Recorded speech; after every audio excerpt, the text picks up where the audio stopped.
C'est bien, donc on lit dans le psaume 119 à partir du verset 125 jusqu'au verset 136. Je suis ton serviteur. Donne-moi l'intelligence pour que je connaisse tes préceptes.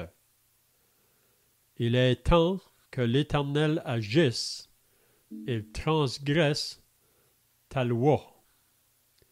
C'est pourquoi j'aime tes commandements, plus que l'or et que l'or fin. C'est pourquoi je trouve juste toutes tes ordonnances, je hais toute voie de mensonge. Tes préceptes sont admirables, aussi mon âme les observe. La révélation de tes paroles est claire. Elle donne de l'intelligence aux simples. J'ouvre la bouche et je soupire, car je suis avide de tes commandements.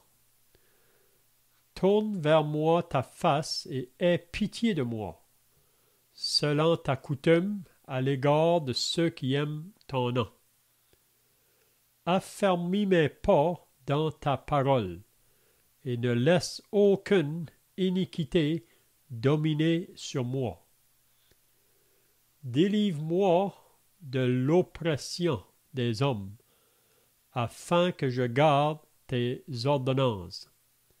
Fais luire ta face sur ton serviteur, et enseigne-moi tes statuts.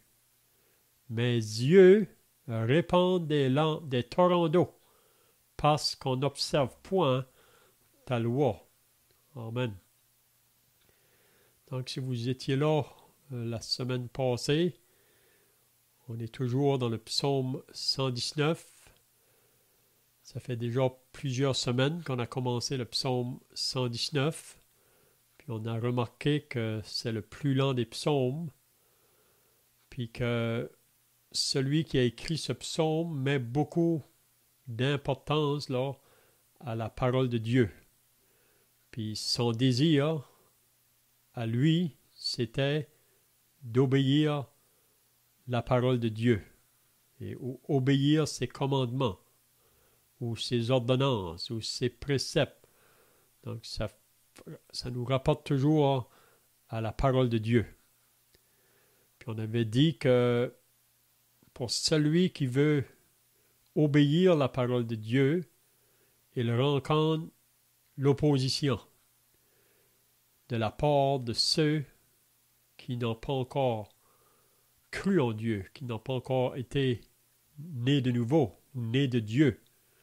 Parce que si on n'a pas l'Esprit de Dieu, on ne comprend pas les choses de l'Esprit de Dieu.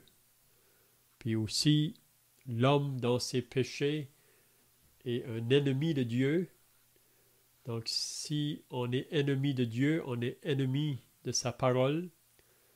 Donc pour celui qui veut l'obéir, la parole de Dieu, puis on sait que c'est seulement ceux qui sont nés de nouveau, qui possèdent le Saint-Esprit, qui peuvent obéir la parole, parce que l'Esprit de Dieu qui est en nous donne ce désir. On ne peut pas obéir par nos propres forces, parce qu'en dedans de nous, il y a toujours cette nature charnelle qui s'oppose à l'Esprit de Dieu. Mais si on laisse le Saint-Esprit agir dans nos vies, c'est par lui vraiment qu'on peut obéir à la parole de Dieu.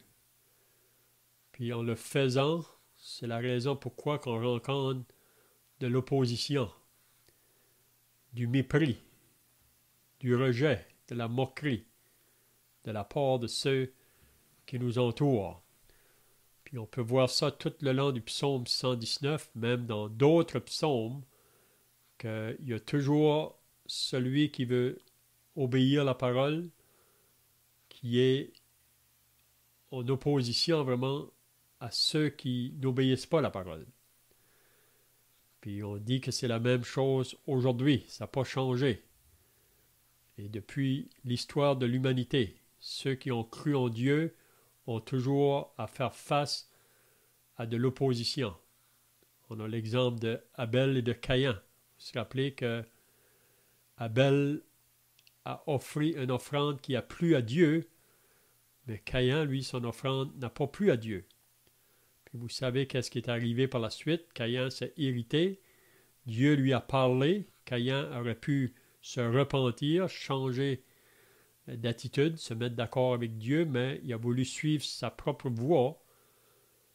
Puis vous savez qu'est-ce qu'il a fait ensuite? Il a tué son frère. Il était jaloux de son frère. Puis la raison, c'est parce que les œuvres de son frère étaient justes, tandis que les œuvres de Caïn n'étaient pas justes.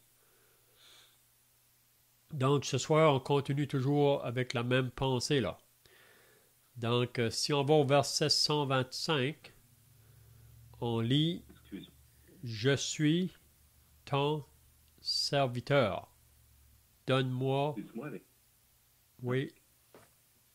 Quelqu'un qui parle? Tu rentres dans une question. En fait, tu as mentionné que celui qui n'a pas le Dieu ne peut obéir à la parole de Dieu.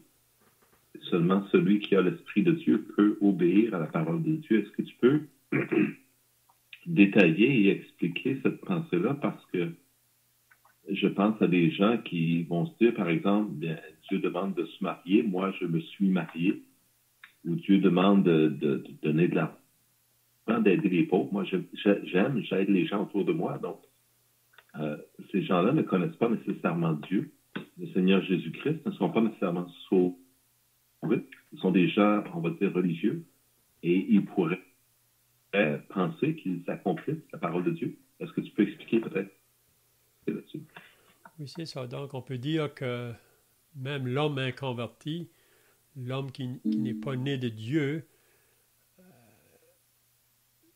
comment je dirais, on a des exemples de ça dans la parole, plusieurs personnes dans la parole qu'on voit même qui priaient Dieu ou qui faisaient des actes ou des œuvres qui étaient bien à la vue de l'homme, mais l'homme vraiment irrégénéré, il ne peut pas faire des choses parce que sa nature est toujours à l'opposé vraiment au commandement de Dieu ou à la voix de Dieu. Parce que l'homme est toujours associé aux ténèbres. On sait que l'homme fait ces choses-là pour, comment je dirais, peut-être pour sa propre gloire ou ses propres intérêts, mais c'est jamais aux intérêts de Dieu. On sait ce qui est bien, hein, mais l'homme naturel ne peut pas vraiment obéir à la voix de Dieu. Je ne sais pas si c'est ça ta pensée, là. On pourrait mentionner, par exemple, le fait que celui qui est sauvé a déjà la promesse de Dieu. Il sait qu'il va aller au ciel, qu'il ne sera pas abandonné de Dieu, qu'il n'en pas, qu'il ne sera pas jugé. Donc, tout ce qu'il fait, il le fait simplement comme pour plaire à l'Éternel et non pas changer.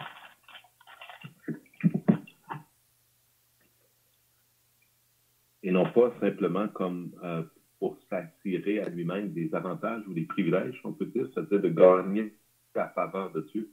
La différence, c'est beaucoup dans l'attitude. Celui qui, on va dire, fait les œuvres, il les fait simplement pour plaire à Dieu, en ayant cette confiance déjà qu'il est agréé de Dieu, qu'il est sauvé. Donc, c'était peut-être la pensée là, qui irait avec ça. Mm-hmm. Oui, parce qu'on avait regardé dernièrement Matthieu chapitre 6. Le Seigneur parle de 3 choses dans Matthieu au début du chapitre 6 là, concernant l'aumône, la prière, le jeûne. Puis on avait dit que le monde en général, surtout le monde religieux, c'est des choses qu'ils pratiquent vraiment dans leur vie. Mais comme Jésus nous enseigne dans Matthieu 6, que les gens qui font ça le font tout vraiment pour attirer sur eux la gloire ou c'est pour vraiment leur intérêt personnel. Donc, Jésus enseignait à ses disciples que quand on fait l'aumône, ou quand on prie, ou quand on jeûne, on ne devrait pas le faire pour être vu des hommes ou être remarqué des hommes. Puis, vous savez, même après qu'on est sauvé, si on ne marche pas vraiment une marche par l'esprit, si la chair prend dominance dans notre vie, on peut encore faire ces choses-là selon la chair. Puis Dieu ne va pas prendre plaisir dans ces choses-là. Donc c'est seulement en étant en bonne communion avec notre Dieu, puis en marchant vraiment par l'Esprit de Dieu, qu'on va être capable de faire les choses que le Seigneur nous enseigne, là, qui va lui amener de la gloire, ça va être agréable à ses yeux, si on peut dire. Même l'épître de Paul aux Colossiens nous dit « Faites tout pour la gloire de Dieu, soit en parole ou en œuvre. Hein? »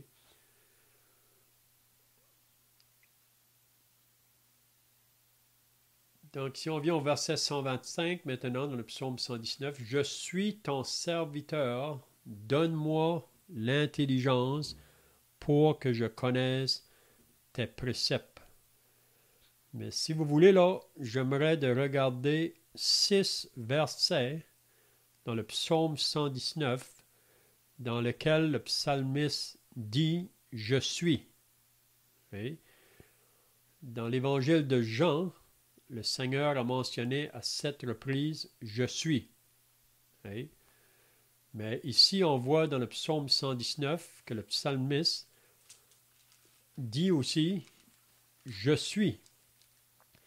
Donc, j'aimerais de lire 6 versets qui rapportent à ce « Je suis ». Puis, j'aimerais que chacun de nous qui sommes sauvés, que nous pourrions dire aussi la même chose que ce que le psalmiste nous dit ici. Donc, on va aller voir dans le premier « Je suis », c'est dans le verset 94. Le verset 94, le psalmiste dit « Je suis à toi, sauve-moi, car je recherche tes ordonnances. » Donc, qu'est-ce que le psalmiste veut dire quand il dit « Je suis à toi, sauve-moi, car je recherche tes ordonnances. » Est-ce que vous avez des pensées là? Qu'est-ce que le psalmiste veut dire ici?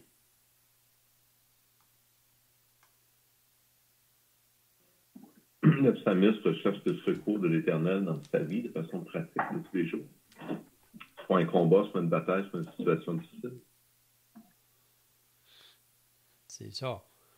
Donc, d'être à Christ, il dit c'est « Je suis à toi » ou être à Dieu, on a besoin de sa protection dans nos vies de chaque jour. Donc ici, quand il parle « Je suis à toi », donc il veut donc dire « Je t'appartiens ». Donc chaque enfant de Dieu, chaque personne qui est née de nouveau peut dire la même chose. « Je suis à toi, sauve-moi ». Donc sauve-moi, comme tu viens de dire là, dans ma vie de jour en jour, des attaques, parce que nous avons une guerre à livrer, on a un combat à livrer contre nos ennemis. On sait tous que le croyant a 3 ennemis à faire face à chaque jour, le diable, le monde et la chair. Donc on pourrait dire ici que le psalmiste, là, il demande la protection du Seigneur, si on peut dire, parce qu'il dit « Je recherche tes ordonnances », mais si vous remarquez qu'est-ce qu'il dit après, « Des méchants m'attendent pour me faire périr ». Donc on pourrait dire « Je suis à toi, sauve-moi des méchants qui veulent me faire du mal ». Pourquoi? Parce que j'obéis tes ordonnances. Je veux faire ce que ta parole demande. Donc chaque chrétien, ça devrait être notre prière à chaque jour. C'est vrai, je suis à toi, Seigneur, mais sauve-moi. Sauve-moi, préserve-moi de toute chute. Parce qu'on lit dans 1 Pierre plutôt, que le diable est comme un lion rugissant, cherchant qui il dévorera. Donc, on a besoin de la protection du Seigneur à chaque instant du jour. Donc, c'est le premier je suis, donc, qu'on voit là dans le psalmiste 94, que j'aimerais te souligner à soir, puis on peut l'appliquer à chacun de nous qui sommes sauvés. Donc, je ne sais pas si quelqu'un a d'autres pensées, là, avec ce je suis ici, là. En fait, il y en avait deux. Je suis dans le même verset. C'est moi qui me suis trompé. Je suis attentif à tes préceptes, verset 95. Mm-hmm. C'est ça. OK, c'est l'autre verset après. Excuse-moi, je me suis trompé. Mm-hmm. Mais probablement qu'il y a d'autres aussi, mais c'est 6 je suis que j'ai remarqué que le psalmiste va dire, puis on peut l'appliquer à chacun de nous. Même on pourrait dire que le 95, ça peut peut-être s'appliquer quand il dit « Je recherche tes ordonnances, car je recherche tes ordonnances, je suis attentif à tes préceptes. » Donc le psalmiste, son désir, lui là, c'est de faire la volonté de Dieu, mais il rencontre l'opposition. Puis vous savez, quand on rencontre de l'opposition, on pourra avoir un côté peut-être de vouloir faire des compromis ou relâcher un peu face à l'opposition, parce que naturellement, on ne veut pas l'opposition, on n'aime pas la moquerie, mais c'est seulement le Seigneur qui peut nous garder dans sa voie, si on peut dire là, même face à l'opposition. Donc le deuxième je suis, donc j'aimerais lire qu'est-ce qu'on a vu au verset 125. Donc je suis à toi, 94, il nous dit ça, mais ici il va dire je suis ton serviteur. Donc une autre chose qu'on apprend après qu'on est sauvé, c'est qu'on est appelé à servir le Seigneur. Donc le psalmiste a compris cette vérité-là aussi. Donc chaque enfant de Dieu a un service à accomplir pour le Seigneur. On a tous des ministères différents, mais il n'y a pas un enfant de Dieu qui soit jeune dans la foi ou plus avancé dans la foi qui n'est pas appelé à servir le Seigneur. Même, on lit dans Éphésiens que le Seigneur a préparé des œuvres en avance afin que nous les pratiquions. Donc, je suis ton serviteur. Paul a compris cette vérité-là le jour de son salut. Juste après, il pouvait dire, Seigneur, que veux-tu que je fasse? Il a compris que Dieu l'a sauvé pour le servir. Puis souvent, Dieu ne nous demande pas des grandes choses au début de la vie chrétienne. Il peut commencer à nous demander des choses très simples. Puis si on est fidèle dans les petites choses, il va nous en confier des plus grandes. Puis même ici, quand il dit, là, je suis ton serviteur, donne-moi l'intelligence pour que je connaisse tes préceptes. Donc, on pourrait dire qu'il demande à Dieu l'intelligence dans le service, si on peut dire. Ou même la sagesse pour servir. Donc, donne-moi l'intelligence pour que je connaisse tes préceptes, pour que je connaisse tes ordonnances, ou vraiment que je puisse discerner ce que le Seigneur a pour moi. Donc, on peut penser ici de cette manière-là, je pense. Je suis ton serviteur, donc donne-moi l'intelligence pour que je connaisse tes préceptes. Donc, je ne sais pas si vous avez d'autres pensées là. En fait, cela est assez naturel si on s'imagine qu'on est le serviteur de quelqu'un. Notre pensée devrait être tournée vers le service pour cette personne dont on est le serviteur. Donc, on désire de connaître sa volonté pour pouvoir faire ce qu'il désire. Et ici, c'est quelque chose de logique, c'est quelque chose qui va ensemble. On ne peut pas faire la volonté, on va dire, de notre maître si on est un serviteur et qu'on ne connaît pas la volonté de ce maître.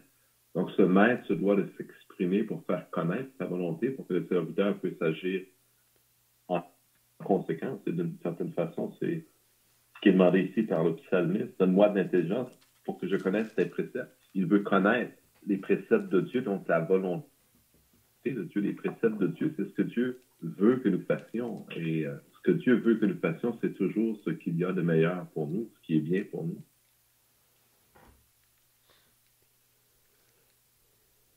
C'est ça. Si on voit le psaume 123, il nous parle un peu là à propos du serviteur envers son maître. Le psaume 123, il dit au début là, je lève mes yeux vers toi qui sièges dans les cieux. Voici comme les yeux des serviteurs sont fixés sur la main de leur maître et les yeux de la servante sur la main de sa maîtresse. Ainsi nos yeux se tournent vers l'Éternel notre Dieu jusqu'à ce qu'il ait pitié de nous. Donc on pourrait penser que le serviteur qui sert son maître, là, parce que souvent le maître, il ordonne au serviteur ou par un signe, si on peut dire, de sa main. Oui.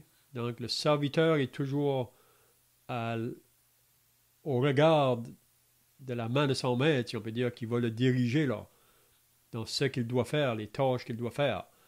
Donc on peut penser la même chose pour nous. Puis je crois que comment qu'on peut connaître le service que le Seigneur a pour nous, là, ça va être important de la lecture de la parole, là, parce que c'est comme ça qu'on apprend à connaître la pensée de Dieu ou les voies de Dieu. Puis aussi, on peut regarder au serviteur parfait, le Seigneur Jésus, si on le voit marcher, et dans les évangiles, parler. Donc, on devrait avoir le même désir que lui avait. Je ne sais pas si vous avez d'autres pensées là. Donc, sauvé pour servir le Seigneur. Donc, je suis à toi, je suis ton serviteur. Maintenant, on peut aller au verset 19, si vous voulez. Pour le troisième, je suis.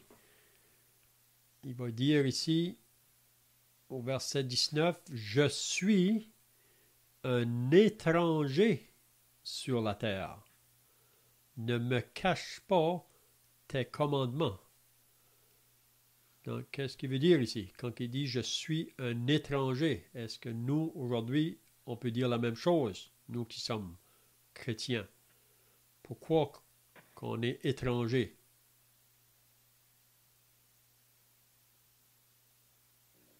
En fait, même dans le Nouveau Testament, il y a beaucoup cette pensée. Jésus lui-même a dit « je ne suis pas du monde ». Jésus a dit à Pilate « si mon royaume était de ce monde, mes serviteurs me défendraient ». Jésus, en fait, la Bible nous dit effectivement qu'on n'est pas de ce monde. On appartient à un autre royaume, on a un autre maître maintenant. Jésus a mentionné ces choses aussi aux Juifs en Jean 8, je pense, en leur disant qu'ils avaient pour père le diable. Donc, ça les a beaucoup surpris et offusqués, bien sûr, mais eux se croyaient corrects, se croyaient dans les voies de Dieu, mais ils avaient un autre maître que Dieu. Donc, ils étaient étrangers à la vie de Dieu, comme tu le mentionnais au tout début. Là. Celui qui n'appartient pas à Dieu, qui n'est pas sauvé, ne peut pas plaire à Dieu. C'est par la foi qu'on est sauvé, que sans la foi, il est impossible de plaire à Dieu. Donc, on voit beaucoup cette pensée qu'on est étranger dans ce monde et c'est normal puisque le chrétien n'appartient plus à ce monde. Son cœur, sa direction, son aboutissement, là où il s'en va, son chemin, le conduit ailleurs que les gens du monde. Et ça, c'est triste parce que le Seigneur a dit en large et spacieux le chemin qui mène à la perdition et beaucoup de gens y marchent. Mais étroit et resserré le chemin qui mène à la vie et peu de gens. Donc, il y a vraiment une séparation entre deux. Il y a ceux qui vont à la perdition et ceux qui vont à la vie. Il y a vraiment comme réellement deux mondes. Et la Bible nous dit aussi qu'on est comme des ambassadeurs pour Christ sur la terre. C'est-à-dire, moi je vis au Canada, il y a des ambassadeurs qui viennent d'autres pays et il y a une ambassade pour certainement, entre autres, par exemple, les États-Unis, à Montréal. Il y a un ambassadeur, mais la personne vit à Montréal, mais ce n'est pas un Canadien, ce n'est pas un Montréalais. C'est un Américain qui est délégué ici pour représenter les États-Unis et pour aider les gens de son pays s'ils vont le voir, etc. Bon, il fonctionne ambassadeur, mais c'est vraiment l'idée qu'on est ambassadeur. Nous n'appartenons plus à ce monde et nous sommes dépêchés par Dieu dans ce monde pour accomplir l'œuvre à laquelle il nous appelle tout simplement. Mm-hmm. Donc, quand on est dans un pays étranger, on n'est pas chez nous, donc on peut pas, l'étranger vraiment, il ne peut pas participer aux choses du pays, là. Oui.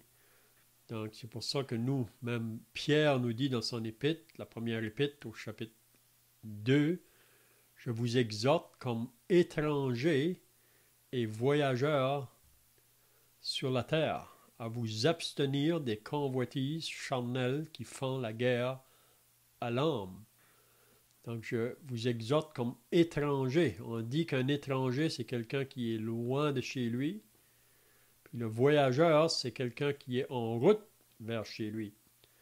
Donc, c'est ça qu'on est vraiment. Ici, on n'est pas chez nous. Oui. On est toujours dans le monde, mais on ne fait plus partie de ce monde. On n'est pas du monde.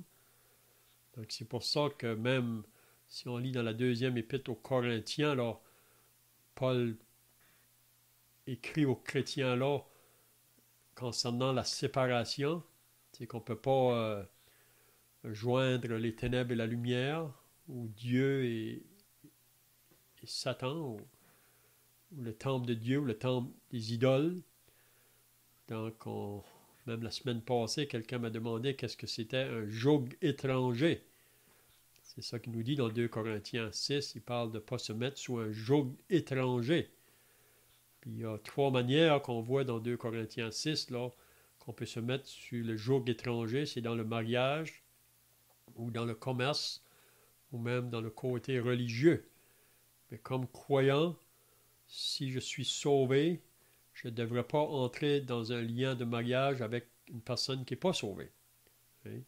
Parce que ça va tirer, hein, un côté ou l'autre. C'est la même chose dans le commerce ou dans le côté religieux. Donc, je suis un étranger sur la terre. Donc, on n'est pas chez nous. Paul nous parle de ça aussi dans l'épître aux Philippiens. Même Jésus nous a dit que le monde va vous haïr. Jean nous dit dans son épître, si le monde ne vous connaît pas, c'est parce qu'il ne l'a pas connu. Donc, on est ici, comme qui a été mentionné, pour représenter Dieu, des ambassadeurs pour Dieu. Puis, on a seulement un temps de service à accomplir. Dieu pourrait nous enlever tout de suite, mais si on est encore ici, c'est parce qu'il va encore nous utiliser. Puis, partout où on est, partout où on peut être, Dieu veut qu'on porte un témoignage pour lui, qu'on le représente. Hein? Donc, je suis un étranger sur la terre, ne me cache pas tes commandements.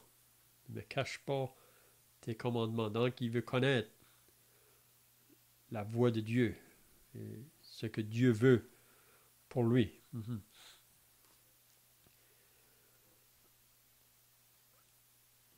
Donc, on peut y aller dans le 4e je suis. C'est le verset 63. Qu'est-ce qu'il nous dit ici? Je suis l'ami de tous ceux qui te craignent et de ceux qui gardent tes ordonnances. Donc ici, le psalmiste nous dit qui sont les personnes avec lesquelles il se tient. Et vous savez que dans 1 Corinthiens 15, l'apôtre Paul a pu dire que les mauvaises compagnies corrompent les bonnes mœurs. Donc, ce n'est pas avec toute personne qu'un chrétien doit se tenir ou faire de lui son ami. Mais ici, on voit que le psalmiste pouvait dire, lui, « Je suis l'ami de tous ceux qui te craignent. » Ça veut dire qu'il fait de ses amis ceux qui craignent Dieu, ceux qui veulent vivre dans l'obéissance de la parole de Dieu, comme lui-même le veut. Hein? Donc, on est toujours une influence sur les autres. Donc, si je me tiens avec des personnes qui ont une mauvaise influence, ça va m'affecter. Et ça peut m'éloigner même du Seigneur. Puis moi-même, je suis une influence sur les autres. Donc, je suis l'ami de tous ceux qui te craignent. Je ne sais pas si vous avez d'autres pensées là. Il y a deux choses. Hein. Il y a l'ami et l'ennemi. En fait, on a pour ennemi les gens de ce monde. Ça ne veut pas dire qu'il va nous combattre nécessairement activement tous, mais le Seigneur Jésus a dit qu'on serait haï, on serait haï dans le monde et que si le monde nous a haïs, il faut se souvenir haï Jésus en premier, au point que le monde a même mis à mort le Seigneur Jésus qui a été crucifié. Donc, on n'a pas que des ennemis sur la terre par la grâce de Dieu, par la bonté de Dieu. On a aussi des amis. Et ces amis, ce sont ceux qui, eux aussi, veulent marcher pour le Seigneur. Mm-hmm. Même Jésus a pu dire à ses disciples, je ne vous appelle plus maintenant serviteurs, mais je vous appelle mes amis. Puis David a la même pensée dans le psaume 101, quand il dit au verset 4 là, du psaume 101, ou la deuxième partie du verset 3, il va dire « Je hais la conduite des pécheurs ». Donc, on voit qu'il ne va pas se tenir avec la conduite des méchants. C'est un peu comme le psaume premier. « Elle ne s'attachera point à moi. » Même il dit « Le cœur pervers s'éloignera de moi. Je ne veux pas connaître le méchant. » Donc, on voit vraiment le côté de la séparation là. Celui qui calomnie en secret son prochain, je l'anéantirai. Donc, il ne va pas se tenir avec celui qui calomnie son prochain. David ne va pas se tenir avec cette personne. Celui qui a des regards hautains et un cœur enflé, je ne le supporterai pas. Puis le verset 6, là, c'est un peu la même pensée. J'aurai les yeux sur les fidèles du pays, pour qu'ils demeurent auprès de moi. Celui qui marche dans une voie intègre sera mon serviteur. Donc, il dit un peu deux fois la même pensée. Là. J'aurai les yeux sur les fidèles, ça veut dire c'est ceux qui sont fidèles à Dieu. Donc, c'est vers ces personnes-là que David va se tenir pour qu'ils demeurent auprès de moi. Puis aussi, celui qui marche dans une voie intègre sera mon serviteur. Donc, qu'est-ce qu'on apprend ici? C'est très important, la compagnie avec laquelle on se tient. Vous savez que les Corinthiens se permettaient d'aller dans des endroits, après qu'ils étaient sauvés, là, qui n'étaient pas vraiment des places pour un enfant de Dieu, mais ils pensaient qu'ils étaient forts assez pour aller là. Puis c'est pour ça que Paul dit que celui qui est debout prenne garde de tomber. Parce qu'il ne faut jamais penser qu'on est fort assez pour se tenir en compagnie des méchants ou des moqueurs. Parce que le danger, c'est que c'est eux qui vont nous apporter dans leur méchanceté, si on peut le dire là. Donc, il ne faut pas penser qu'on ne peut pas tomber au niveau des pécheurs, parce que c'est ça qu'ils veulent faire, vraiment. Les inconvertis, là, même on a vu ça dans le psaume 119. Le méchant veut tirer celui qui veut vivre pour le Seigneur, là, il veut le tirer à lui. Puis c'est la même chose encore aujourd'hui pour nous qui sommes chrétiens. Donc, je ne sais pas si vous avez d'autres pensées ici.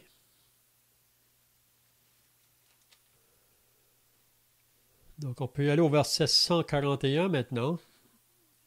Il nous dit encore à propos je suis. Qu'est-ce qu'il dit au verset 141? Je suis petit et méprisé. Je n'oublie point tes ordonnances. Donc ici, le psalmiste, on peut voir qu'il parle d'une manière très humble ici. Il reconnaît sa bassesse, si on peut dire là. Donc il dit, je suis petit. Vous savez, à la vue du monde, le chrétien, là, on n'est pas regardé pour grand-chose. Vous savez, c'est ça que Paul nous dit dans 1 Corinthiens 4, que nous, les apôtres, on est regardés comme les derniers des hommes, les méprisés du peuple. Même Jérémie nous dit, je suis tous les jours un objet de raillerie. Tout le monde se moque de moi. Mais c'est bien de prendre cette position-là comme chrétien, petit, et pas chercher les places élevées. Et on vit dans un monde aujourd'hui où on veut être grand, on veut être le premier, on veut être le plus fort. Et c'est correct si Dieu nous met dans des positions que lui veut, mais si on cherche à vouloir s'élever nous-mêmes, le danger, c'est qu'on veut souvent abaisser l'autre à côté. Mais ici, je suis petit et méprisé. Donc, il reconnaît vraiment ce qu'il est, si on peut dire, devant comment les hommes le voient autour. Mais il est prêt à prendre cette place-là. Si on n'est pas prêt à prendre la place du plus petit ou une place d'être méprisé, on n'est pas prêt vraiment à servir le Seigneur comme qu'on le devrait là. Puis là, il dit, je n'oublie point tes ordonnances. Donc, c'est la raison pourquoi il voit sa condition de cette manière-là. C'est que les gens peuvent le voir de cette manière-là. Hein? Donc, je ne sais pas si vous avez d'autres pensées là. En fait, on voit dans les actes des apôtres, lorsque on se sont adressés aux chefs du peuple, on voit leur réaction de ces chefs. Ils étaient surpris de leur assurance parce qu'ils savaient que c'était des hommes sans instruction.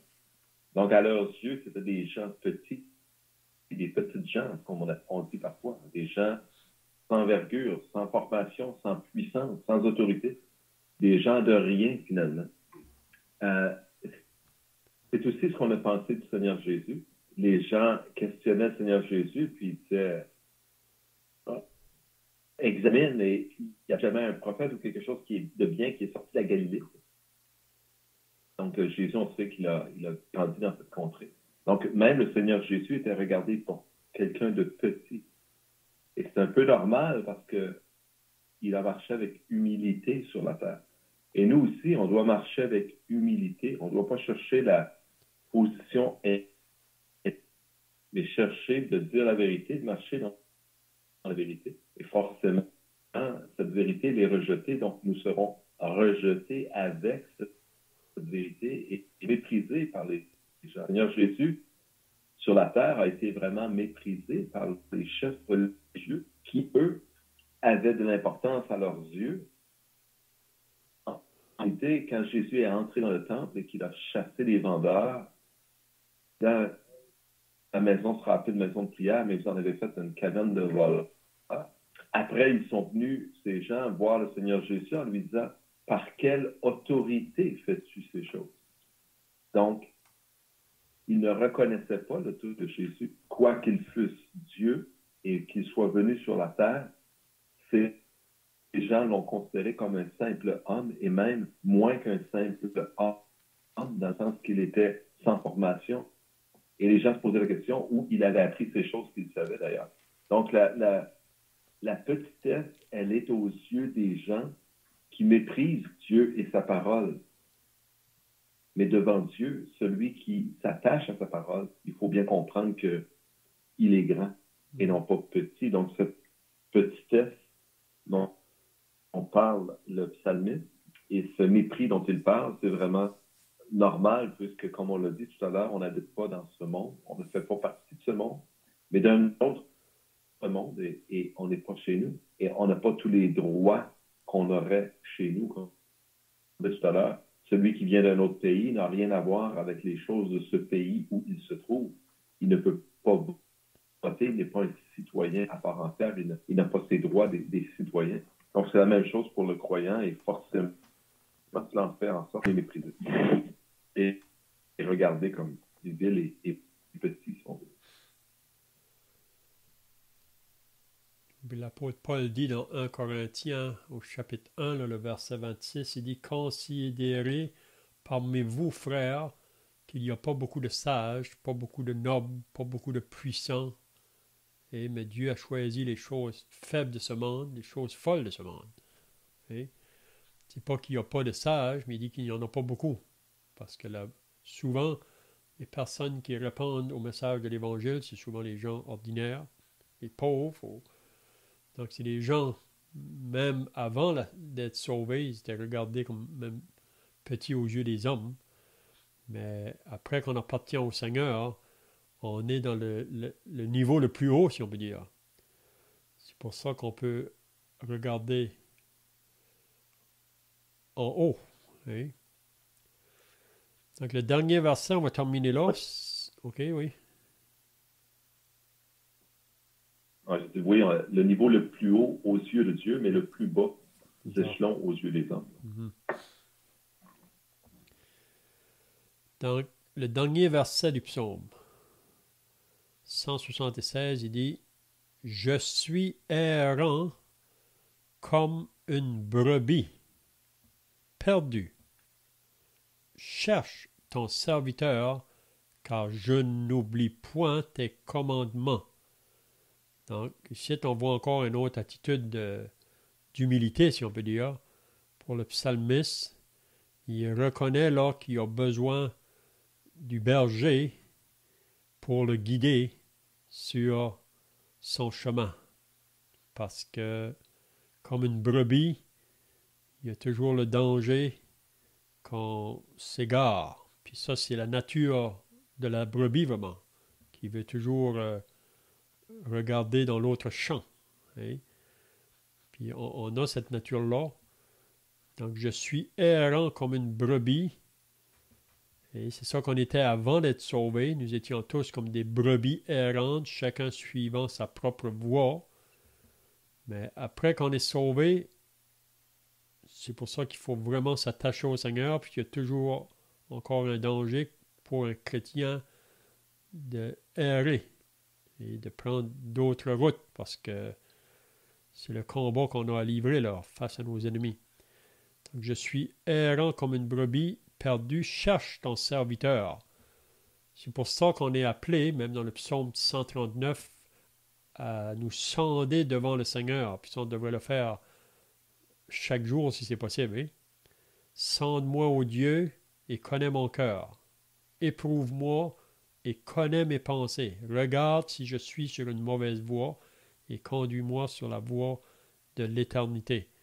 Donc, c'est l'idée là, de nous sonder devant le Seigneur, où on se tient, parce qu'il y a toujours ce danger, à cause de cette nature en nous qui est contraire, de prendre un chemin errant, si on peut dire, égaré. Donc, on a besoin de la protection de notre berger. Hein? Donc, je ne sais pas si vous avez autre chose pour terminer, là.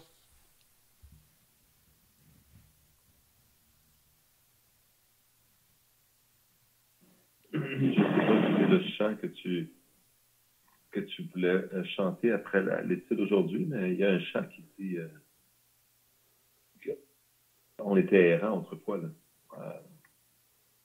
Je veux le dire, là, puis les paroles méchantes. OK.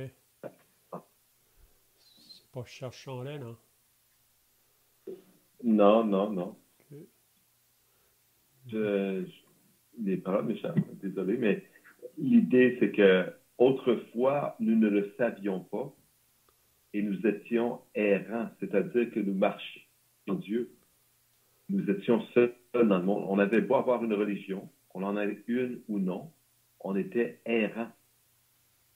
On était sans but, on s'en va nulle part. Sur la terre, c'est la même chose pour nous maintenant qui sommes sauvés. On n'est plus errant parce qu'on ne connaît pas Dieu et on ne sait pas où on va. Mais sur la terre, on est errant. On n'a pas de Dieu. On n'a pas notre espérance dans ce monde. On n'a pas à se construire des châteaux et à s'établir pour toujours sur la terre. On sait que c'est passager et que notre espérance, elle est ailleurs.